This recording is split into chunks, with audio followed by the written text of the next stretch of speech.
जय श्री दोस्तों। Francis Thompson की सुंदर कविता द हाउंड ऑफ हेवन का वर्णन ओ कॉर्नर एसजे द्वारा किया गया है। जैसे ही शिकारी कुत्ता हिरण का पीछा करता है तो वह कभी नहीं रुकता, वह निकट से उसका पीछा करता है। भगवान इसी तरह हर एक व्यक्ति के आत्मा का अनुसरण करता है और फिर भी पाप या मनुष्य के वासनाओं से ईश्वर से दूर या खुद को छिपाने के लिए चाहता है, लेकिन दिव्य कृपा इतना पीछा करता है कि आखिरकार आत्मा मजबूर हो जाता है दबाव में आकर ईश्वर का अनुसरण करने के लिए। यीशु इतना हमसे प्यार करता है कि वह अपने झुंड से सबसे छोटे को खोने का दर्द भी सहन नहीं कर सकता है, जो आज के सुसमाचार में स्पष्ट रूप से चित्रित किया गया है। वह 85 वर्ष के हैं। जब भी वह चलते हैं अपनी पत्नी का हाथ थाम कर ही जाते हैं। एक बार उनसे पूछा गया कि आपकी पत्नी विचलित क्यों है, जैसे वह किसी का पीछा नहीं कर रही थी, तो उन्होंने कहा कि उनको अल्जामायर है।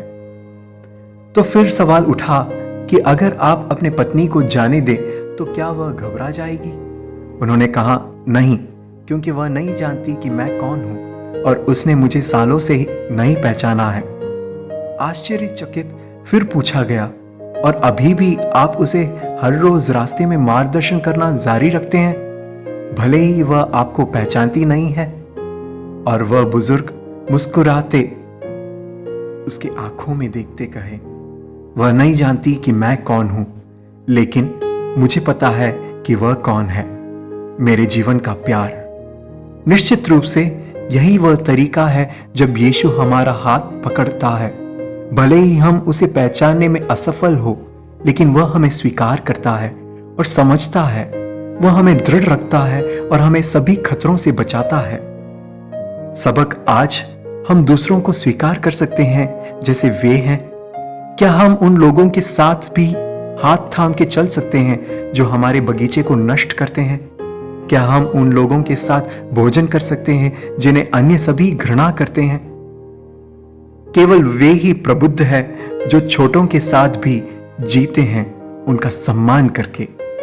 कबीर इस जिस्म के इंसान थे। उनका करगा बाजार से दूर था।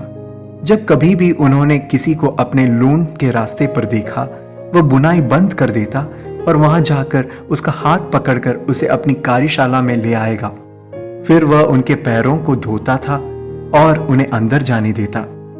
और हर बार कबीर करगा के रास्ते के अंत तक उन्हें छोड़ने जाता। वे गरीब बेचारे रास्ते में पीछे मुड़कर देखने से डरते थे, क्योंकि वह जानते थे कि कबीर उन्हें घूर कर देखते होंगे और हाथ छोड़कर खड़े होंगे उन्हें विदाई देने। वे कबीर के बारे में कहा करते थे, हम सुबह से शाम तक अपने खेतों में गुलाम हैं, लेकिन कबीर के सामने और सिर्फ उनके सामने हम देवता हैं। क्या ऐसे पुरुष असली महात्मा नहीं होते?